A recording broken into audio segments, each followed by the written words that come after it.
Bom, os TAIs, né, os técnicos administrativos em educação das universidades federais, estão em greve desde o dia 11 de março, já há 1 mês e meio, quase 2 meses, né? Já os trabalhadores dos institutos federais estão em greve desde o dia 8 de abril. E eu queria, Marcos, que você fizesse, então, esse mesmo repasse, né? Como que estão as articulações da greve, como que estão as negociações.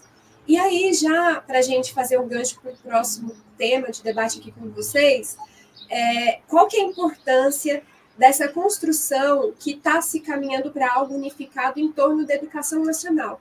Então, nós temos a categoria dos professores, dos técnicos, dos institutos federais. Aqui no nosso estado em específico, nós temos também o SINT em greve.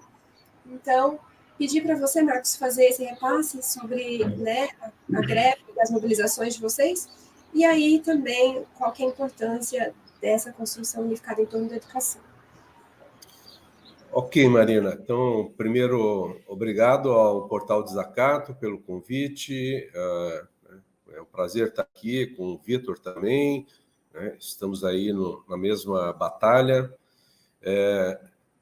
Para contextualizar um pouco o nosso movimento, eu gostaria até de fazer o gancho com o final do programa anterior, que quando eu entrei vocês estavam fechando, onde uma colega estava colocando sobre o aumento da violência policial nas periferias. Então, é importante destacar isso, que o Estado brasileiro, ele, né, tem dívidas sociais imensas com a população, né, dívidas históricas, e a característica de um Estado, de um país periférico, capitalista, como o Brasil, né, que dentro da Divisão Internacional do Trabalho se coloca muito mais na perspectiva de exploração das nossas riquezas, esse Estado ele precisa ser redimensionado, né? Nós precisamos debater um projeto nacional que onde o Estado assuma um papel preponderante, protagonista, no sentido de conquistarmos as nossas soberanias econômicas, científica, tecnológica, soberania alimentar, e, nesse sentido, é um Estado que tem que dar conta de pagar as diversas dívidas sociais históricas que estão aí. Então, na atual situação, o que nós vemos é a presença do Estado na sua face mais truculenta, que é a presença da segurança, né, nas periferias, quando, na verdade, o Estado deveria estar presente exatamente na sua condição de protagonista de políticas públicas sociais, na educação, no saneamento, na habitação. E um pouco o nosso movimento se coloca nessa perspectiva, né, de rediscutirmos com a população o papel que o Estado brasileiro tem no sentido de construir mudanças estruturais na sociedade brasileira. E nós, particularmente da educação, seja a rede dos institutos federais, seja a rede das universidades federais, estamos exatamente atuando na ponta de uma política pública essencial, que é a política de educação, ciência e tecnologia. E nós não podemos, né, abrir mão de ter na ponta, né, a partir dos arranjos institucionais nossos, né, servidores que operam na ponta dessa política pública, não podemos deixar que essa política pública seja uma política pública de terceiro nível ou que não tenha a qualidade e a capacidade de incorporar na sua rede, né, exatamente esses jovens, né, que hoje procuram alternativas, né? Então, a solução não é a polícia, a solução é a educação, a solução é o desenvolvimento das políticas públicas de habitação, saneamento, saúde, e o nosso movimento se coloca nesse contexto, ou seja, você valorizar aqueles trabalhadores e trabalhadoras que estão na ponta e que estão, de certa forma, segurando né, o que existe de mais avançado na sociedade brasileira em termos de acesso gratuito, de qualidade. Então, nós não podemos abrir mão de também, né, ter uma valorização desses trabalhadores. E a questão da carreira é o que concretiza, é o que faz a mediação exatamente dessa qualidade, porque é com uma carreira valorizada que nós vamos ter, né, os melhores quadros para implementar uma política pública.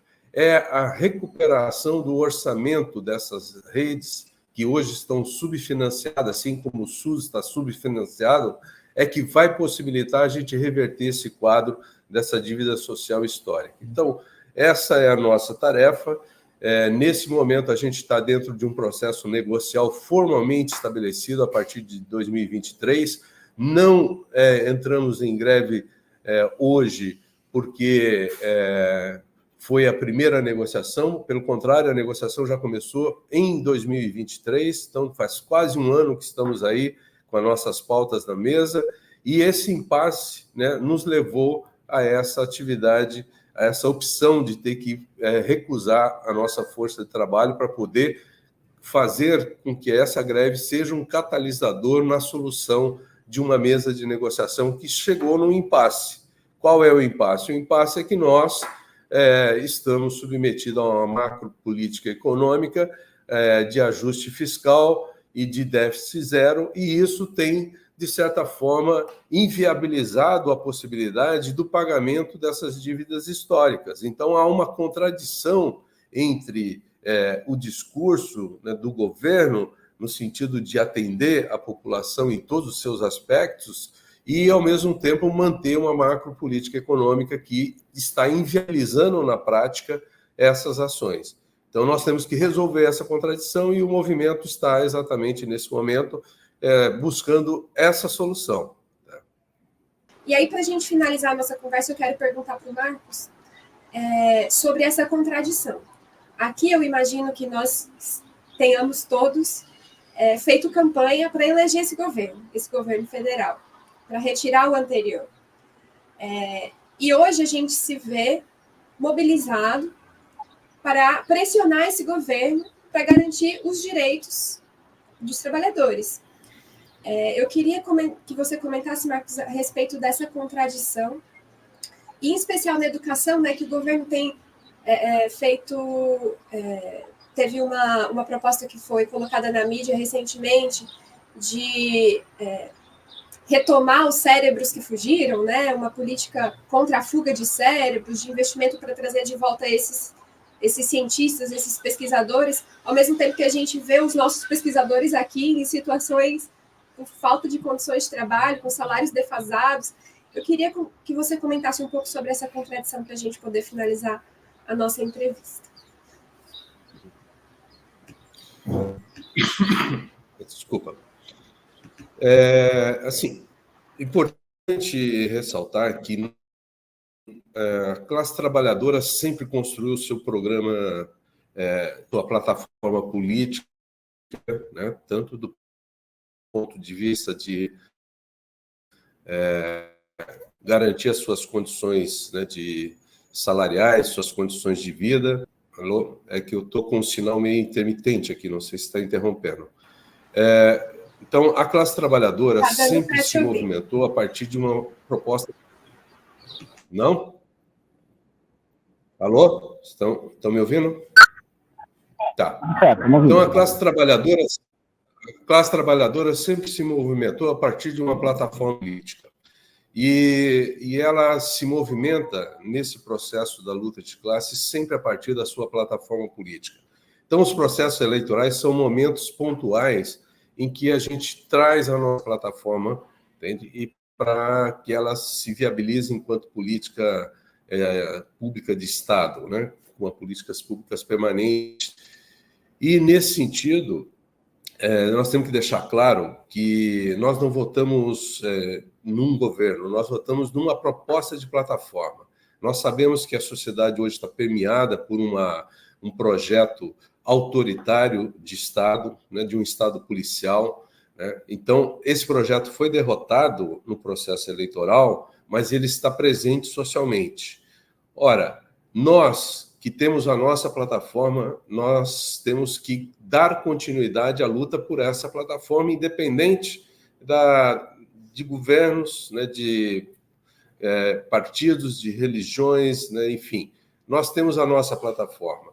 E nós temos certeza que, nessa conjuntura que nós estamos vivendo, né, cabe aos trabalhadores exatamente dizer que o Estado de Direito Democrático, que é a nossa, né, horizonte aí de processo de consolidação das instituições políticas, ele tem que ser efetivo nas suas políticas. Porque se ele não tem efetividade de viabilizar essas políticas, a população perde o descrédito nessas instituições e passa a flertar exatamente com a política autoritária, como se a solução, então, seria um governo de força, um governo autoritário, um golpe militar para resolver essas coisas que ela não está vendo que o Estado de Direito Democrático viabiliza. Então, nós temos que, nesse momento, né, e tem colocado isso para alguns colegas que falam, não, mas não podemos fazer uma greve contra o nosso governo. Não, nós estamos fazendo uma greve para viabilizar o pagamento de dívidas históricas, e o Estado de Direito Democrático tem que ser efetivo, eficaz, entende? Ele tem que ter, como tu disse, um marco legal, tem que ter um tripé que é o marco legal, um arranjo institucional e o financiamento. Nós temos um marco legal? Sim. Temos arranjos institucionais? Temos. A capilaridade das nossas universidades, dos institutos presentes aí cada vez mais pelo interior do Brasil. E temos financiamentos? Não, esse financiamento está subfinanciado no SUS, na educação, na habitação. Entende? E se isso não se viabiliza, como você colocou muito bem, se isso não se viabiliza, essa política, o que é o Estado de Direito? Ele não é algo abstrato, ele é a presença do Estado concreto na minha vida, no cotidiano. É o posto de saúde ali no meu bairro, é uma escola técnica ali no meu bairro, é um programa de habitação sendo viabilizado, é um programa de saneamento sendo viabilizado, é um programa de atendimento para a população de rua, né, com assistência social. Então, isso que é o Estado de Direito no seu cotidiano. Se ele não está presente nesse cotidiano, fica muito abstrato para a população entender a importância do Estado democrático de direito.